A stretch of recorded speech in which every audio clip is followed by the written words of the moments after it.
क्या आपने कभी गौर किया है कि कभी कभी तो हम बैठे बैठे ही थक जाते हैं और कभी कभी हम बहुत ज्यादा काम कर लेते हैं और फिर भी हमें थकन महसूस नहीं होती। आप पूरे दिन घर पर बैठे रह सकते हैं, लेकिन पूरे दिन बैठे रहने के बाद जो ऊब पैदा होती है वह हमारे शरीर को निढाल कर देती है, हमें थका देती है।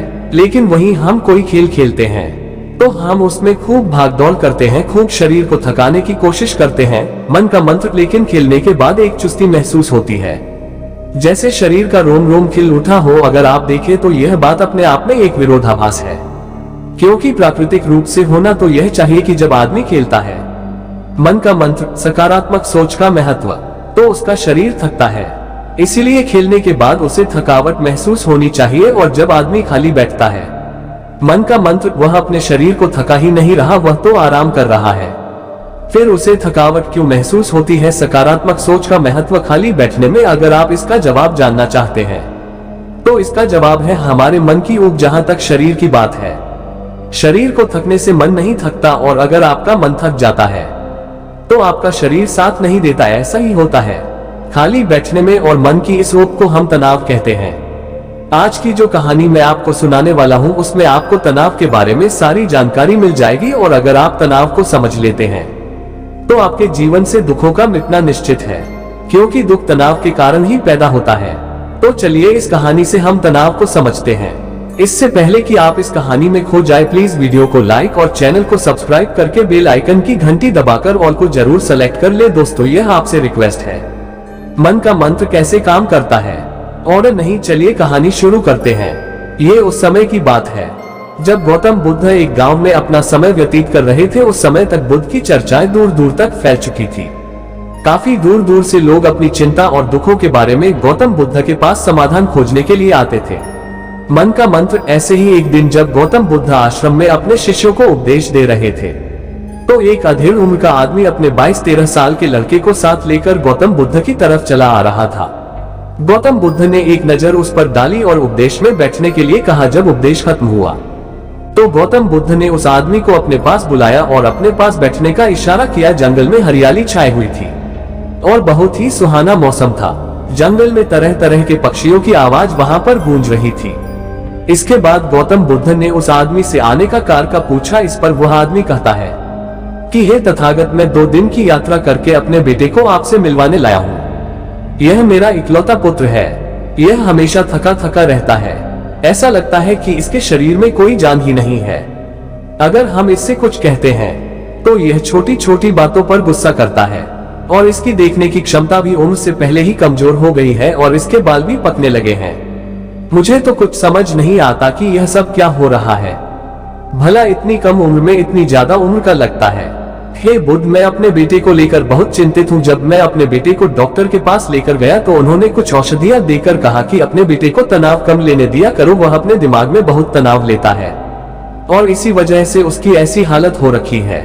लेकिन उनके लाख बताने पर भी मुझे तनाव का मतलब समझ में नहीं आया। मुझे पता ही नहीं कि तनाव होता क्या है और उसे कैसे उसके दिमाग से निकाला जाए। उसके लिए पहले तो मुझे यह समझना होगा कि तनाव होता क्या है, और इसीलिए बुद्ध, मैं आपके पास आया हूँ। कृपया करके मेरी समस्या का समाधान कर दीजिए। यह सुनकर गौतम बुद्ध उस लड़के को बड़ी गौर से देखते हैं, उसकी आंखों में देखते हैं, उसके चेहरे पर देखते हैं और फिर उसके हाथ की नब्ज भी देखते हैं। यह सारी विधियां करने के बाद गौतम बुद्ध उस आदमी से कहते हैं कि तनाव लेना तो कोई नहीं चाहता, लेकिन फिर भी तनाव लोगों को दीमक की तरह पकड़ लेता है और इंसान को यह पता ही नहीं चलता कि वह तनाव में जी रहा है।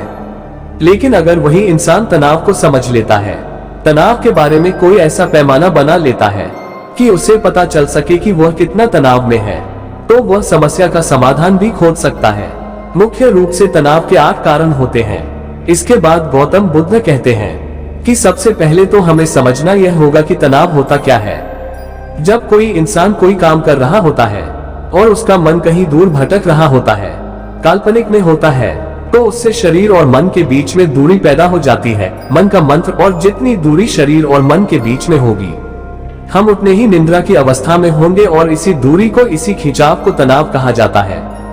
कोई आदमी खेलने के बाद फुर्ती महसूस क्यों करता है?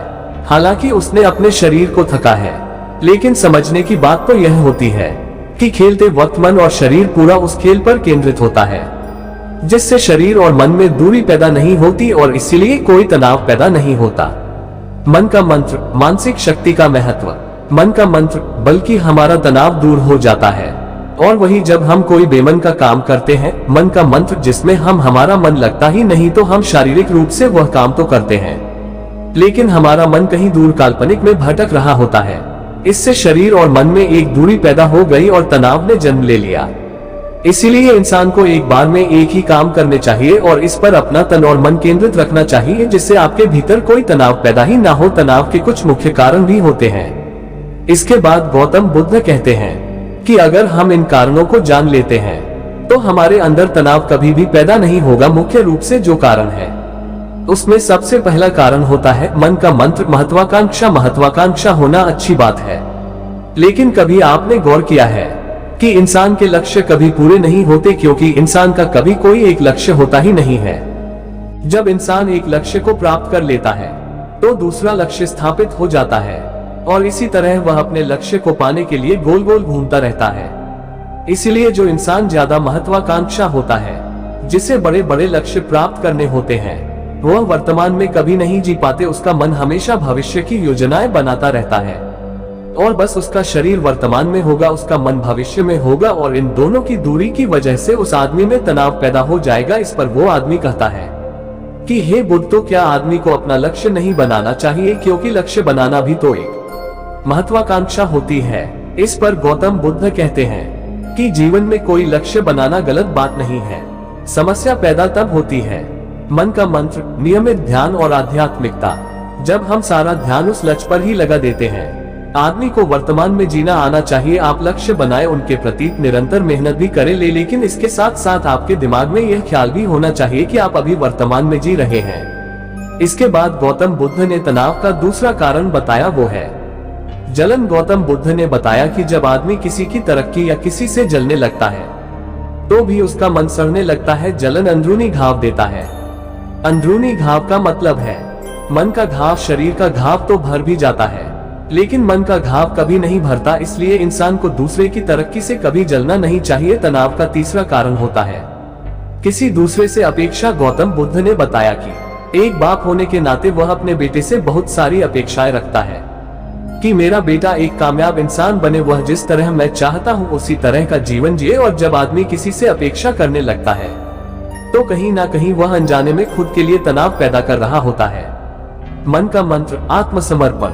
जरा सोचिए कि वही बेटा अगर अपने बाप के हिसाब से नहीं चलेगा, वह नहीं बन पाएगा जो उसका बाप चाहता है, तो फिर उसके पिता के मन को तनाव पकड़ लेगा। इसलिए किसी से भी अपेक्षा नहीं करनी चाहिए, ना ही दूसरे से और ना ही खुद से। इसके बाद तनाव का अगला मुख्य कारण बताते हुए गौतम बुद्ध ने कहा कि मन का काम करने से भी तनाव पैदा होता है। जिस काम में हमारा मन नहीं लगता, जिसमें हमारी रुचि नहीं होती, तो उस काम में हम अपना मन नहीं लगा पाएंगे। हमारा मन कल्पनाओं की उड़ान भरेगा और हमारा शरीर वहीं बैठा रहेगा। इसीलिए दोनों में दूरी पैदा होने की वजह से यह भी तनाव का कारण बन जाता है।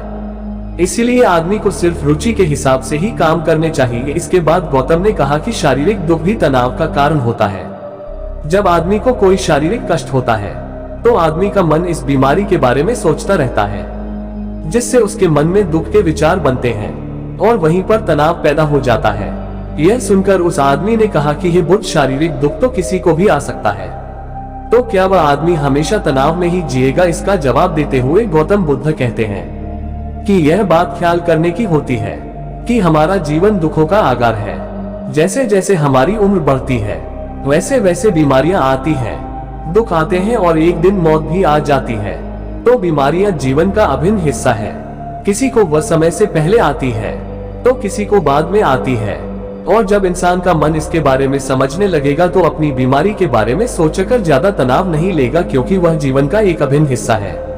और इसके लिए आदमी को शारीरिक रूप से भी अभ्यास करते रहना चाहिए ताकि उसका शरीर लंबे समय तक स्वस्थ बना रहे। और यह भी जान लो, तनाव का एक मुख्य कारण होता है अपनी योजनाओं को समझने के लिए वक्त ना देना। कुछ इंसानों के मन में कोई ख्याल पनपता है और वह उस पर बिना सोचे समझे का करना शुरू कर देता है, और जब उस काम में उन्हें कामयाबी नहीं मिलती तो वह तनाव से भर जाते हैं। क्योंकि उन्होंने वह काम शुरू करने से पहले उसके बारे में कोई जानकारी नहीं ली। आदमी को कोई भी योजना बनाते वक्त उसके बुरे परिणाम के बारे में सबसे पहले सोचना चाहिए। हमें यह सोचना चाहिए कि अगर यह योजना कामयाब नहीं हुई तो फिर मैं क्या करूंगा, और इसीलिए अपनी योजनाओं को समझने के लिए पूरा वक्त देना चाहिए ताकि कि भविष्य में उस काम के प्रति कोई तनाव पैदा ही ना हो। और सबसे आखिरी कारण जो तनाव का होता है वह होता है मन का मंत्र। ज्यादा सोचना, लगातार सोचते रहना भी एक बीमारी होती है और इसको दूर करने के लिए आदमी को ध्यान करना चाहिए। यह सुनकर उस आदमी ने हाथ जोड़ते हुए गौतम बुद्ध से पूछा कि हे बुद्ध, मेरा बेटा तो अभी मात्र 23 साल का है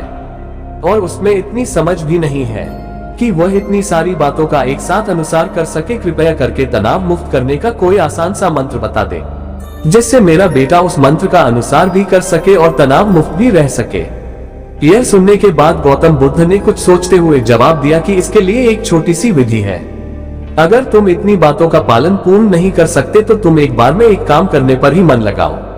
जो भी काम तुम कर रहे हो बस एक काम एक बार में करो और उस काम को पूरा ध्यान लगाकर करो। अगर तुम्हारा ध्यान इधर उधर भटकता है तो वापस से अपना ध्यान उस काम पर लगा दो। यह सबसे आसान और सबसे अच्छा तरीका है तनाव मुक्त रहने का। अगर तुम खाना खा रहे हो तो खाना खाने पर ही ध्यान केंद्रित कर दो। अगर तुम चल रहे हो तो चलने पर ही ध्यान केंद्रित कर दो। इससे तो तुम्हारा मन और तुम्हारे शरीर दोनों एक जगह पर रहेंगे और दोनों के बीच दूरी नहीं पैदा होगी, जो कि तनाव का मुख्य कारण होती है।